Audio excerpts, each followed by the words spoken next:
Alors, chers amis téléspectateurs, les jeunes, les moins jeunes, les parents, c'est avec beaucoup de plaisir que je vous retrouve à nouveau.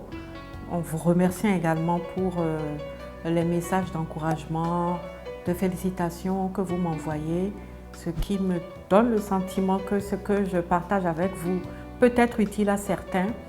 Vous savez que même après cette capsule, vous pouvez me joindre, me poser des questions, me demander des conseils au 94 68 43 36.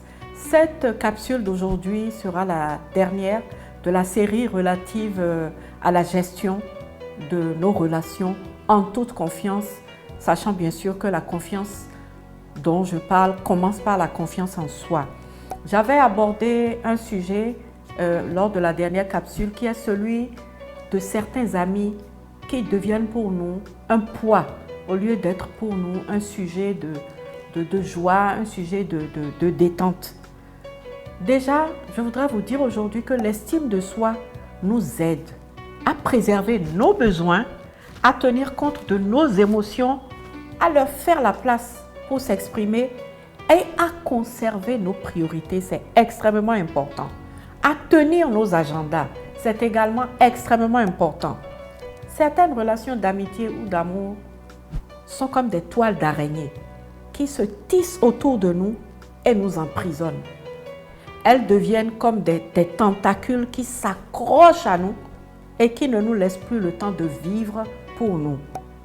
Et je voudrais m'adresser particulièrement aux jeunes parce que souvent, nos parents détectent cette catégorie d'amis parmi les amis que nous avons.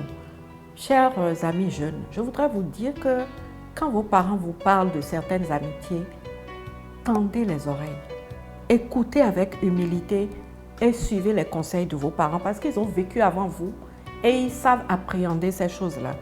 Donc les parents détectent ce genre de relation. Quand ils tirent la sonnette d'alarme, il faut répondre à cette alarme-là.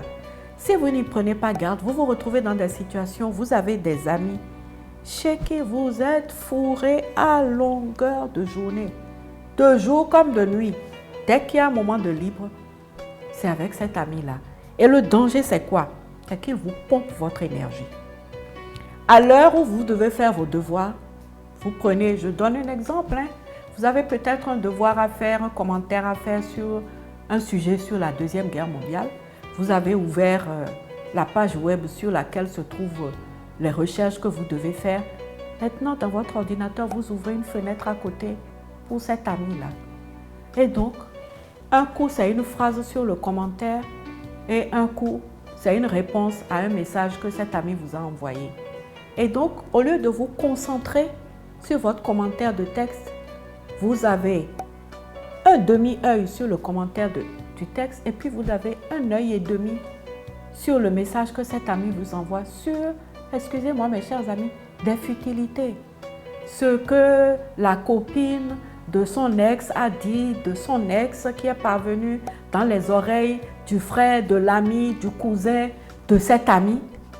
Des choses qui n'ont aucun rapport avec le devoir que vous êtes en train de préparer et qui donc vous éloignent complètement de votre agenda, de vos priorités de l'heure et de vos projets d'avenir. Parce que votre avenir, vous savez que c'est maintenant que vous le préparez.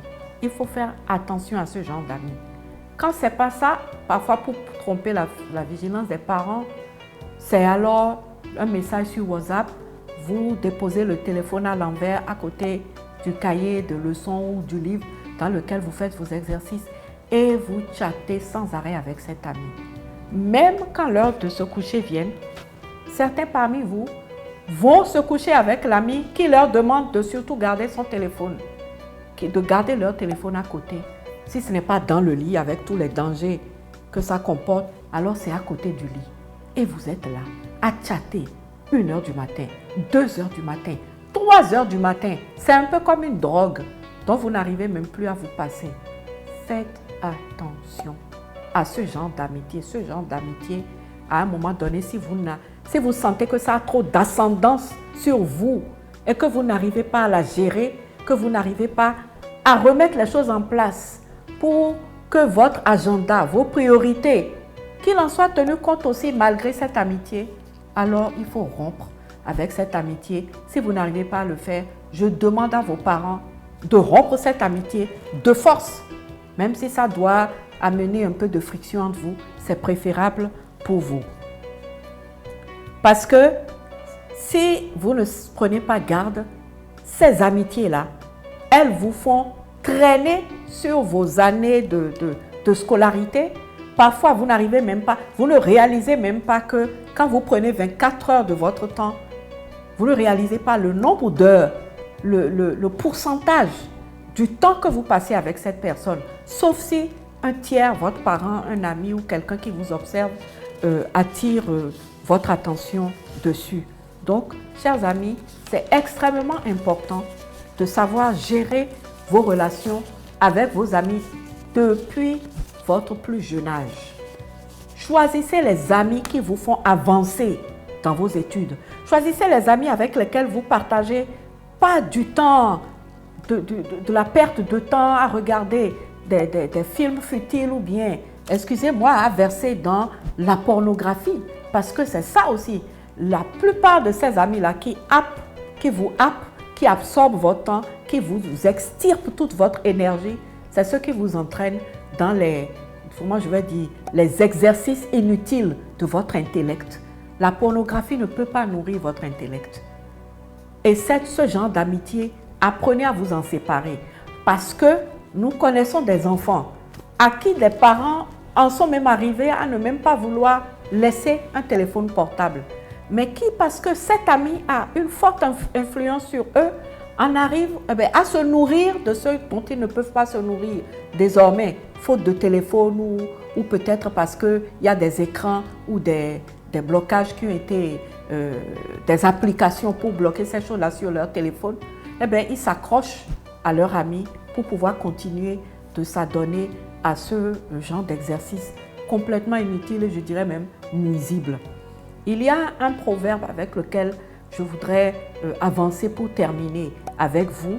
Le proverbe, c'est une citation toujours de mon ami Miles Monroe, un jour je partagerai la biographie avec vous, qui dit, dans votre vie, ne soyez pas poussés à avancer dans la vie au gré de vos problèmes.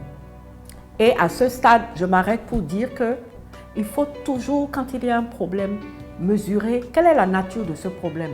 Est-ce que c'est un problème temporaire ou est-ce que c'est un problème définitif? Je vais espérer qu'il n'y a pas de problème définitif. On va espérer. Mais il faut mesurer le caractère temporaire ou peut-être durable d'un problème. Et ne jamais, quand il y a un problème, il ne faut jamais appliquer à un problème d'une durée temporaire une solution définitive. Quand le problème est temporaire, appliquez-lui une solution temporaire.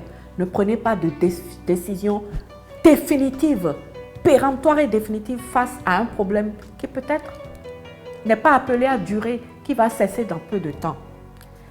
Miles Monroe nous dit, soyez conduits plutôt par vos rêves.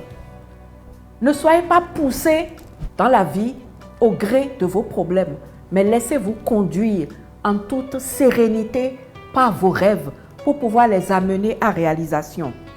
Gouvernez votre vie par vos priorités et non pas par les pressions que vous subissez de part et d'autre. C'est pour ça que quand vous avez un ami, pour gérer vos relations, vous devez veiller à ce que vos relations ne touchent pas à vos priorités, ne touchent pas à vos rêves, ne touchent pas à l'idéal que vous vous êtes construit pour votre vie. Ainsi, jamais une amitié ne vous amènera à prendre un chemin inverse à celui que vous vous étiez tracé parce que vous subissez une pression. Jamais une amitié qui vous a apporté un problème ne vous conduira à faire le mauvais choix d'une solution tranchée définitive alors que peut-être dans quelques temps, dans quelques semaines, dans quelques mois, dans 1 ou 2 ans, ce problème va disparaître de votre vie et qu'un nouvel épisode plus brillant, plus heureux de votre vie va s'ouvrir. Nous sommes donc arrivés à la fin de cette série sur la gestion des relations, que ce soit un ami, que ce soit pour la vie. Et je vous rappelle que ce qui est important, c'est que vous ayez confiance en vous, que vous ayez confiance dans les choix que vous faites, que vous ayez confiance dans les décisions que vous avez prises en fonction de ces choix, que vos décisions, la nature de vos décisions soit adaptée aux situations pour lesquelles vous voulez apporter une solution. Et que même si une amitié a duré des décennies, si elle a vocation à vous détruire, il faut avoir le courage et la confiance en soi suffisante pour pouvoir y mettre fin.